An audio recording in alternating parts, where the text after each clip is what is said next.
This is an unusual time, to say the least. We have a pandemic, a presidential election, and a Supreme Court confirmation hearing.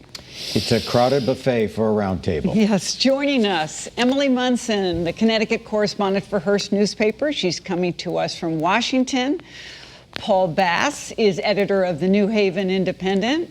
And Sue Haig is political writer and State House reporter for the Associated Press. Let's start with Paul Bass. Congresswoman Rosa DeLauro is facing competition the likes of which she hasn't seen in a very long time. Her Republican challenger, Margaret Striker, is running an ad that accuses her of corruption. How are people in her home district reacting to this ad about a favor for favors? Well, the political class more generally is paying some attention to the race. What I found more significant was that Striker got the first ever endorsement from New Haven's police union and police groups because on the steps of the New Haven Police Department. And you're right, Kevin, this is the first time since 1992 that Rosa DeLauro had a real opponent. And by real, I define someone who has raised money, paid attention, has an organization, isn't just having a name on it. So it's made for an interesting year. So I don't think people are as focused as they would in a year without a pandemic, without a crazy political race. But there's no question that this is a contest. And Rosa DeLauro originally tried to sort of ignore her opponent, and that's not working anymore.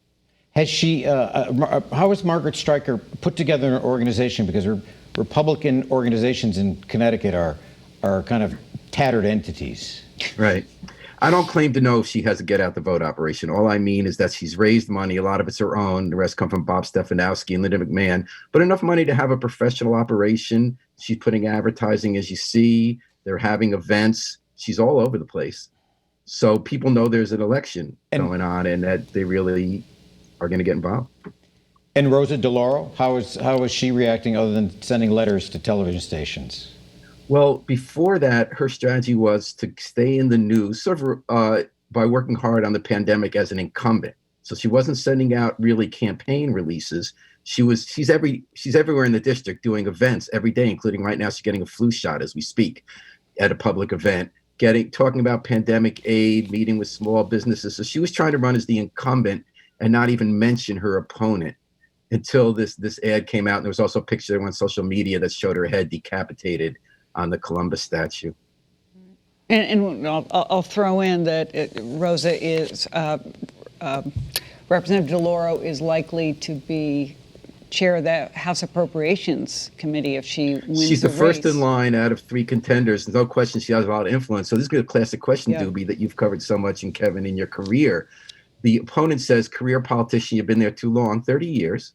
The other side is someone who's there a long time gets a lot of influence and get a lot done because they know people. And, there was a third candidate, Justin Paglino, from the Green Party, who's reprising a role that Charlie Pillsbury played in 2002 as a Green Party candidate against Rosa, where he's bringing up a central issue and trying to push it to the left. In 2002, it was Pillsbury about the war in Afghanistan. It got Rosa to come out against it. And this year, Paglino is running on Medicare for All, which DeLauro has not endorsed. Okay. Moving to Emily Munson. Emily, Senator Blumenthal's role during the confirmation hearing, masterful, but is there a feeling down there that this confirmation is happening and it's all for naught? Yes, I would say that's exactly the feeling among Democrats. They say themselves that they have very few tools to slow down the confirmation of Amy Coney Barrett. There's going to be a vote next week on Thursday by the Senate Judiciary Committee, and that's expected to pass the committee on a party line vote.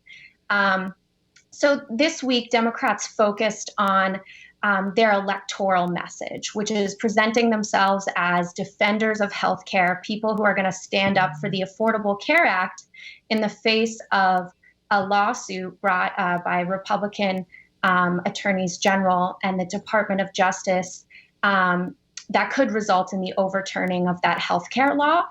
So that was the key of their message this past week. But even as they were pushing Amy Coney Barrett on her views and legal positions on various issues, there was definitely a feeling in the room that they would not be able to stop this nomination. They were and confirmation. They just wanted to be heard and appeal to the American people to punish Republicans for this at the ballot box. Is that why they asked so few questions? So few questions, you said? So few questions in their allotted time. Some of them asked none at all in a segment. That's correct. Some senators chose to use their time to lay out their opposition to dark money in Supreme Court cases, for example. And some senators chose to, espouse on their views on originalism as opposed to questioning Barrett. And I think, many senators, Democratic senators at least, chose to do that because they found they were having little success, right. Specific responses from Barrett about how she would respond to past court precedents. Yep. Such as it's been over 30 years since a Supreme Court nominee has really answered a question. But Sue Haig, we know you're going to answer some questions.